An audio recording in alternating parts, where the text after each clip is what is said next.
The moment my sister told me to make breakfast at 6 like I was her personal staff, something inside me finally snapped. She stood in my living room with sand still on her sandals, one hand resting on her new husband's arm, and said it casually, like she was ordering room service, not talking to her own sister. 6 a.m., she repeated. He wakes up early. Hot coffee. Eggs. Everything his way. You're the host. The word host landed wrong. Heavy. Ugly. My name is Lena Harper. I'm 33. I'm the oldest daughter. The fixer. The one people call when their car won't start or their bank account won't stretch, or their lives fall apart right before rent is due. Last year, I bought a small beach cottage on the Oregon coast. Not a dream house, just mine. 2 bedrooms. 1 stubborn screen door. A porch that smells like salt, coffee, and quiet. It was the first thing I ever owned that no one else felt entitled to. Or so I thought. That Friday, I came home from my boutique in town and found my sister Mara sitting on my porch like she belonged there. 4 suitcases. No warning. No text. Just her and Evan, her brand new husband, smiling like this was all perfectly normal. Surprise, she said, hugging me quickly, the way customers do when they don't really mean it. We needed a little getaway. Evan's been under so much stress. Evan smiled too, the smile of a man who believes the world will bend if he leans hard enough. How long is a little? I asked. Oh, just a few days. Mara waved it off. You won't even notice us. I noticed immediately. Wet footprints down the hall. Guest towels dumped in a pile. Evan opening drawers in my kitchen like he was searching for a concierge bell. They ate my food, used my speaker, complained about the sound of the ocean like it was a bad playlist. I told myself to stay calm. That's what I've always done. Because I come from a family where family helps family really meant Lena pays. My mother said it sweetly. My father said it like a rule. You're the oldest. You owe. It started small, gas money for Mara. Shoes for my brother. Then rent. Then deposits. Then emergencies that somehow never ended. By 20, I was working 2 jobs. By 27, I opened my clothing shop, and everyone cheered like I'd won something they could spend. When I hesitated, they said, "Don't be selfish. You're good with money." Translation: give it to us. The beach house wasn't a flex. It was survival. Rent was killing me. I fixed the place myself, sanded cabinets, laid floors, learned plumbing from YouTube. I kept it simple, quiet, safe. And now my sister was standing in it, telling me my job was breakfast. I smiled. The polite one. The old one. 6, I said. That night, I set my alarm for 3 a.m. Not because I'm a saint, because I was done being a doormat. Lying in bed, listening to the waves and the old pipes ticking, I counted everything I'd paid for over the years. The things they forgot. The money they never returned. The keys copied without asking. The lines crossed like they never existed. I didn't fall asleep angry. I fell asleep clear. By morning, breakfast would be ready. And so would I. But this time, I wasn't the welcome mat. I was the door. And doors can close. At 3 a.m., the house was silent in that deep, honest way only the ocean can create. No voices. No expectations. Just the slow breath of waves and the soft creak of old floorboards reminding me this place was real and mine. I showered first. Not because I needed to, but because I wanted to start clean. Pettiness didn't have to look messy. If I was going to draw a line, I wanted it straight. In the kitchen, I moved quietly. Ground the coffee beans. Filled the espresso machine. Pulled 2 perfect shots into mugs I didn't care about losing. Then came the part I'd planned with more calm than anger. A few drops of blue food coloring. Harmless. Tasteless. The kind used for birthday cakes and ocean-themed cupcakes. I stirred. Took a sip to test it. Strong. Normal. When I smiled into the microwave door, my teeth were bright blue. I laughed silently. Not because it was funny, but because it felt final. By 6, everything was ready. Eggs. Bacon. Oat milk poured neatly like this was some boutique hotel. I sat down with my own plain black coffee and waited. They came out at 6:07. Mara yawned dramatically. Evan scratched his jaw, like the world owed him more sleep. Breakfast, I said evenly. They ate. They drank. 3 minutes later, Evan froze. Babe?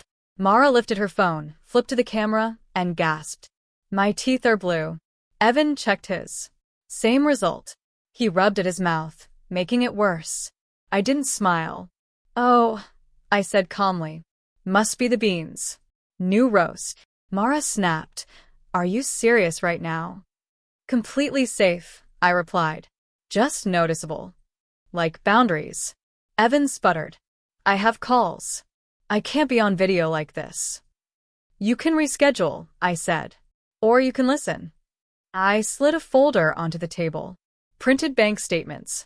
Payment app screenshots. Notes I'd stayed up late organizing. This is what you owe me, I said. Dates. Amounts. Promises. Mara stared like the pages had betrayed her. I was going to pay you back. It's been 8 months. Evan cleared his throat. You don't invoice family.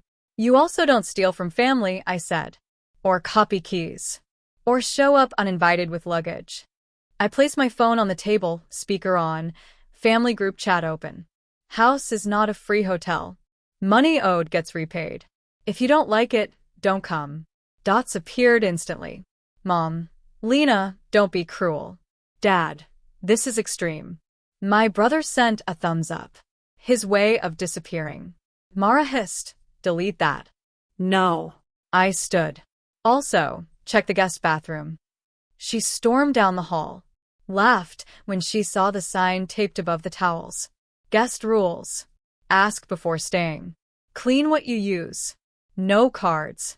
No keys. Break the rules, check out. What are you? She yelled. A motel? I'm a person, I said. This is my home. You're charging your own sister? She screeched when I slid over the printed payment code. $300? I'm asking for respect. Evan scanned it. The payment chimed on my phone. Silence. They stayed, but carefully. Like customers in a store they couldn't afford. The kitchen stayed clean. The rules were obeyed. That night, Mara tried again. Softer. Sadder. You've changed, she said. No, I answered. I stopped pretending. Sunday morning, they left on time. Sheets folded. Dishes washed. A sticky note on the counter. Deposit covers it, right? Progress. At the shop that week, I felt lighter. Taller. Like something inside me had finally clicked into place. But peace never comes without pushback. And my family was just getting started. The quiet didn't last. It never does when people are used to taking from you. By Monday morning, the family group chat was on fire. Paragraphs. Voice notes. Guilt dressed up as concern. Mom wrote, "We didn't raise you to embarrass family like this." Dad followed with, "You make more money than your sister. You could help instead of making rules." Help.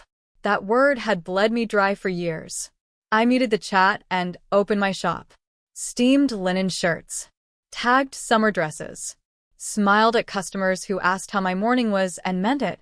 When I checked my bank app and saw the deposit sitting there, real and undeniable, I felt something unlock in my chest. That night, my house was cleaner than it had ever been when Mara was around. She barely spoke. Evan avoided eye contact like I might invoice him for breathing. Then came the knock.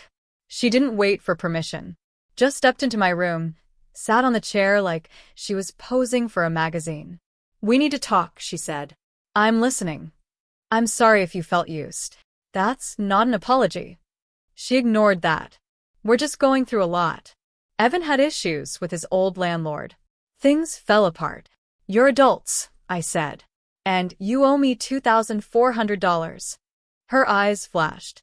"You'd really ban your own sister?" "I'd ban anyone who treats me like a wallet." "You used to be nice." "I used to have no boundaries." She left angry.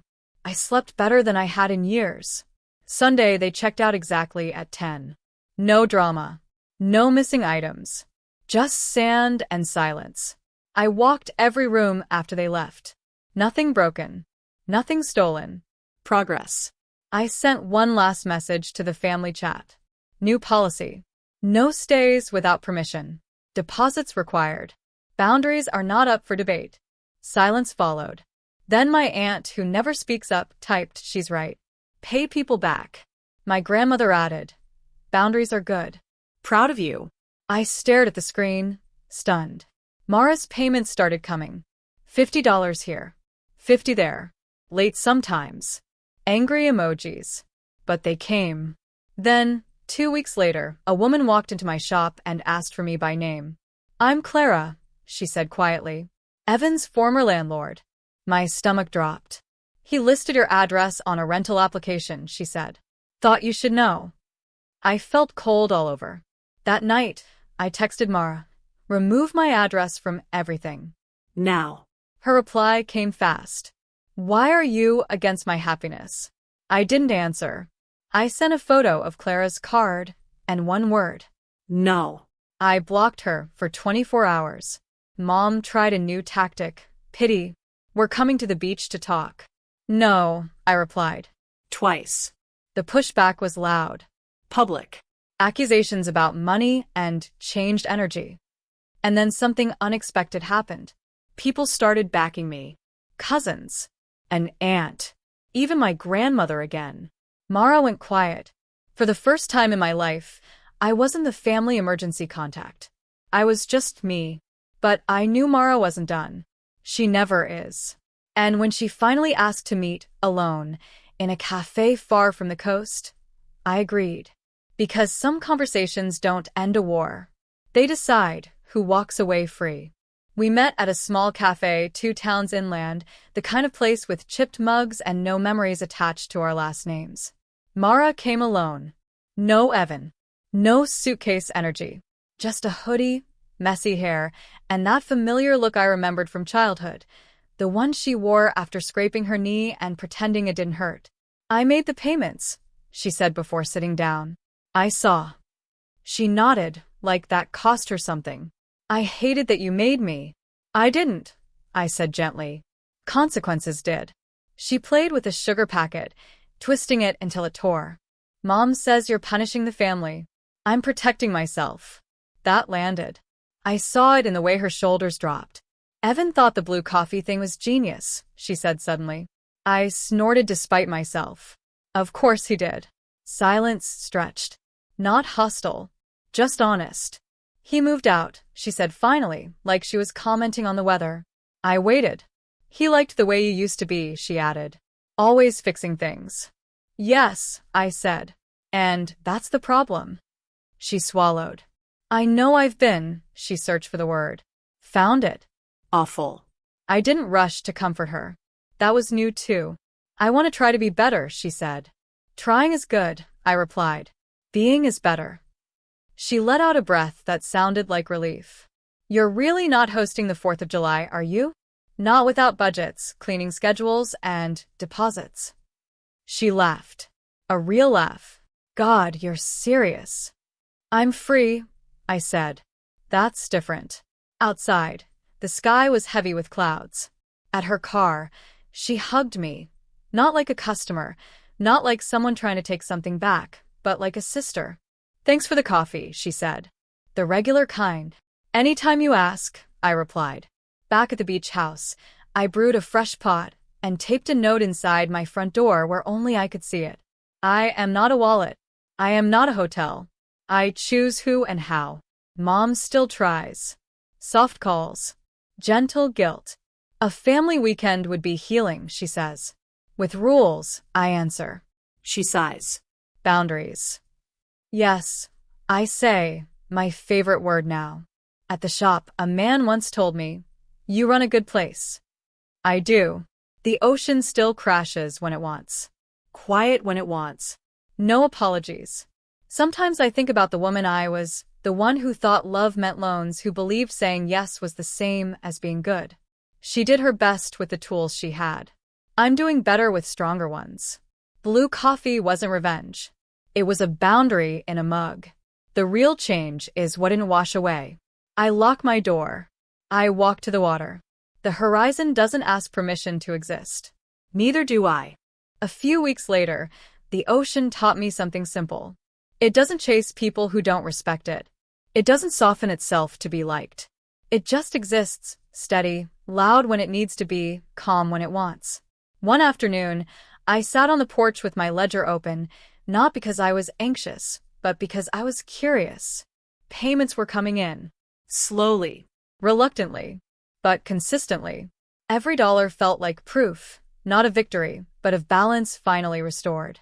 Mara didn't text as much anymore. When she did, she asked first. Mom still tested the edges, like someone pressing on a bruise to see if it hurts. It does, but not enough to make me fold. At the shop, business picked up. Word spread the way it always does, quietly, honestly. People don't just buy clothes. They buy how you make them feel. I made them feel seen, not managed. One evening, I changed the locks again. Not because I needed to, but because I could. I stood there holding the new key, feeling its weight in my palm, and understood something I'd never been taught. Security isn't cruelty. Clarity isn't selfish. And love that costs you everything isn't love. It's extraction.